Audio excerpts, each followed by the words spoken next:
If you're running ads for your Shopify brand, you probably know the importance of CRO, but you're more focused on your Facebook ad dashboard than your website and product landing page itself. And as a result, your ROAS is pretty shit and you're relying on email marketing to make any profit. Well, if you watch this video, I'm going to show you all of the levers that you could potentially pull in order to increase your conversion rate and take it from 1 to 2% to 3 to 8% basically.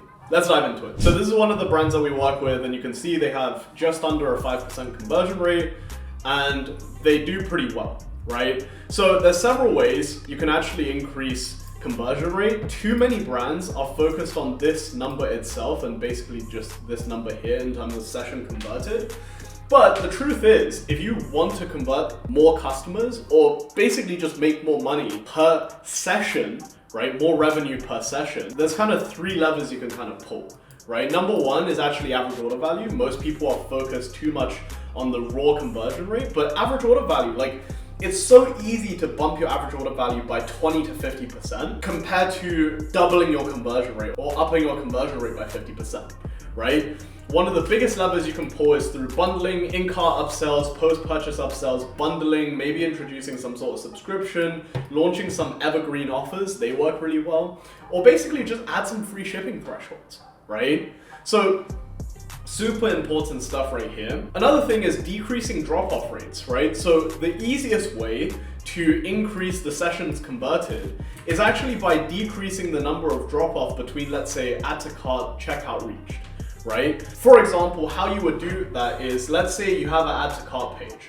right? If you just remove this because you know that the average person only ever orders one product from your store anyways, right? You've basically eliminated the need for this stage. And now instead of 8.47% of all of your web traffic going into the add to cart stage and only 7.6% of people making it to checkout, you now basically have 100% of people who added to cart reach checkout because you remove the cart page, right? You remove the number of clicks it's required to take people to checkout. By you lifting this number, automatically the number of sessions converted is going to go up proportionally because there's less friction to make the sale. Maybe it's that you have too many pop-ups.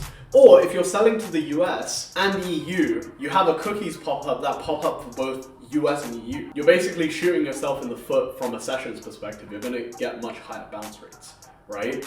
Maybe it's that your product has too many customization variables on the product page. Like, you're not only allowing people to choose different quantities, you're allowing people to choose different colors, packaging, customization on the box, right? All of these customization variables means more clicks, means more friction, means less people get to the checkout stage and less people actually buy from your store. So a really big thing to do is actually to figure out how you can decrease the drop-off between total amounts of sessions to people who add to cart to people who check out, right? And then from there, if you optimize for all of those things, your sessions converted is going to go up. Because from checkout to sessions converted, generally speaking, the drop-off is around 50%. You can get it down to like 30% instead of 50%, meaning for every 10 checkouts, there's going to be 7 sessions converted. That's going to be having a 70% conversion rate on checkout, but the average is around 50%, 50 to 60, right? And that number is much harder to move than turning your sessions into add to carts into checkouts, right? So decreasing drop-offs is really, really important and a really big lever to pull. And lastly is your product landing page structure, right? Most people, you're way too focused on how the website looks aesthetically, but product page landing structure is super, super important, especially on mobile, right? So when you're designing your brand, you should really have mobile in mind for everything, like design in Shopify for the mobile view, and then think about aspect ratios, font sizes, everything optimizing for mobile, right? There's other stuff that you can look at is like load time. So for example, don't have too many apps installed all at once onto your Shopify brand because that's going to massively increase load time. Do you have enough social proof elements? So for example, does your product landing page have ample amounts of reviews and testimonials? Are you conveying the unique selling points of the product effectively enough through, let's say, GIFs, transformation sliders, and are the product images that you actually use on the image carousel good enough, right? Are they high resolution?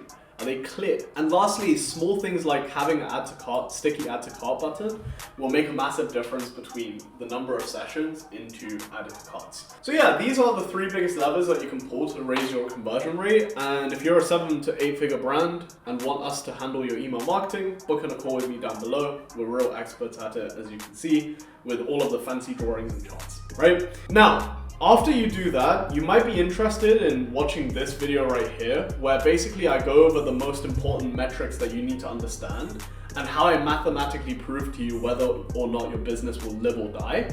And that video is going to be somewhere on my channel. And I also show you how to run a cohort analysis on how many people buy from you within X number of months. So yeah, looking forward to potentially taking you on as a client. Book in a call with me below. See you in the next one.